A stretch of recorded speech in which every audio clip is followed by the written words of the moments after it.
All right, everyone, welcome to the flipped classroom. This is section 9.3 on fermentation. Make sure you have your Socrative open so you can answer the questions as we go, and it will close at 8 o'clock, so make sure you get it done before you get to school. So why do we need fermentation? When our body goes without oxygen for too long, we can no longer run glycolysis because of the electron transport chain shuts down. When this happens, a new pathway follows glycolysis, fermentation. Fermentation is the combined process of an anaerobic pathway and glycolysis. So as you can see in this picture, pyruvic acid converts NADH molecule into the carrier NAD positive. So you have regular glycolysis going up top. And then under bottom, that's when you have your fermentation. So after that NAD positive is created, this allows for the glycolysis to continue making ATP. So what does fermentation do to aid in glycolysis? Is it A, produce NAD positive, B, produce NADH, C, produce ATP, or D, produce CO2? Feel free to pause the video if you want to go back, you can check that. Make sure you get it answered. Alcoholic fermentation.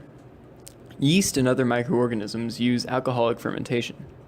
It produces ethyl alcohol and carbon dioxide. You can see the equation here is pyruvic acid plus NADH yields ethyl alcohol and CO2 and NAD positive. These are used to make alcoholic beverages, and it's also what makes dough rise. Alcoholic fermentation. So you can see we have the regular glycolysis going on here, and then it turns to pyruvic acid. And you see in alcoholic fermentation there is a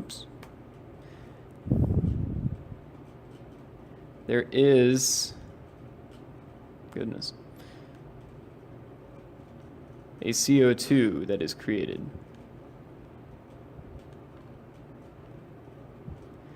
After that, it goes to acetaldehyde and then creates the NADH, or takes the NADH and turns it back into the NAD positive, which allows it to go through glycolysis again and run through this. And a byproduct of this reaction is 2 ethanols. So what are the byproducts of alcoholic fermentation? Is it CO2 and NAD positive, NADH and NAD positive, NADH and ethanol, CO2 and ethanol?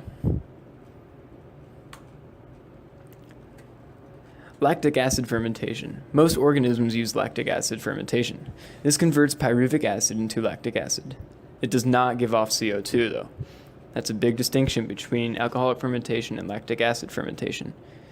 So, the equation for this one is pyruvic acid plus NADH yields lactic acid and NAD positive.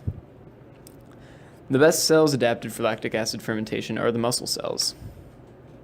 So you can see this is a very similar pathway that the alcoholic fermentation took. Runs through glycolysis like regular, goes through the pyruvic acid, but there is no CO2 being created here.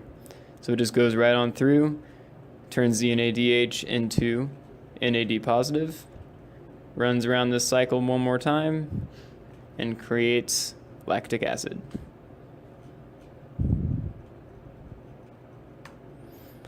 So, question 3. What does alcoholic fermentation produce that lactic acid fermentation does not?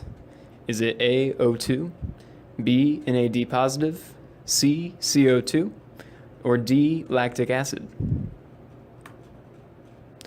Energy and exercise. So when do we have the opportunity to see lactic acid fermentation in action? Your body only has enough ATP built up in it for a few seconds of intense activity. So after you burn up the ATP, lactic acid fermentation can keep you going for longer because it can work without oxygen. So in our lab tomorrow, we will be investigating fermentation. You can find the lab materials for the lab and your groups on the class website. Make sure you familiarize yourself with the lab before you get into class so we can start immediately. Have a great night, guys. See you tomorrow in class.